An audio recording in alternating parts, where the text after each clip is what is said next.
Well, last vlog natin for the day, yung si Heart, yung last part ng stint ni Heart Evangelista sa PBB, and then yung pagpasok ni Barbie. So I think yung mga nakuha ko doon sa sinabi ni Heart is, show your vulnerability. Ibig sabihin, pakita mo na nasasaktan ka din. Ibig sabihin, kaya mong sabihin yung pinakamalaki mong pagkakamali. Okay? Kaya mong sabihin yung pinakamalaki mong pagkakamali. Kaya mong sabihin yung mga, you can show your emotions. Hindi lang yung show ng emotions. Ibig sabihin, hindi lang yung ikaw yung naloko, kundi part ka rin ng panloloko. Okay? Kasi minsan, lagi lang natin sinasabi, yung tayo ang naloko. Tayo yung victim. Pero what if kung kasama tayo, naging accessory tayo doon sa malaking pagkakamali. Naging parte tayo dun sa pagkakamali ng iba. Alam nyo na yung tinutukoy ko. Very common yan sa relationships kasi yan ang hindi inaamin dahil takot na ma-judge ng mga tao. Takot mapagpiestahan. Pero people with the right frame of mind would understand you. And I think people would get an important lesson if and only if kaya mong aminin. Kasi lagi sinasabi, niloko siya ng ganito, iniwan niya, din nag-improve ka. What if kung nagkamali ka? Kasi ang kadalasan lang inaamin pagkakamali, bisyo. Diba, bisyo, drugs,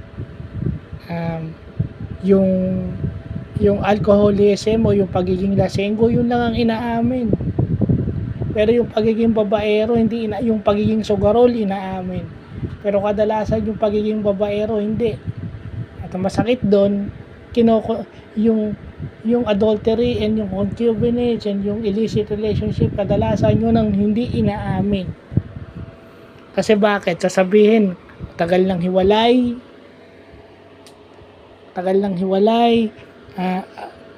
on process yung annulment and everything, yun ganun tayo eh. What if kung hindi pinirmahan yung annulment, forever kang kabit?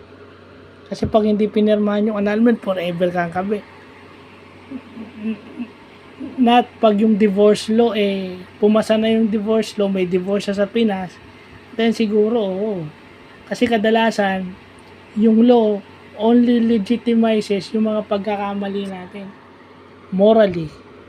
So kung hindi natin kayang aminin yon, at saka yung isa pa, yung pagpasok ni Barbie, kung si Heart nagpayo sa kanila, ito namang si Barbie tinulungan sila sa charity.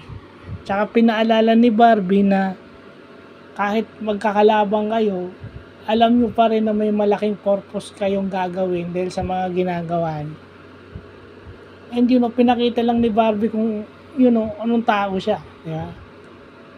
As Barbie Fortesa, hindi yung at least nakikilala na ng mga taga-ABS kung sino itong si Barbie. Yung kapamilya housemates would know kung sino itong si Barbie Fortesa. Yun ang pinaka-importante. At least, may idea na sila. So, yun lang po.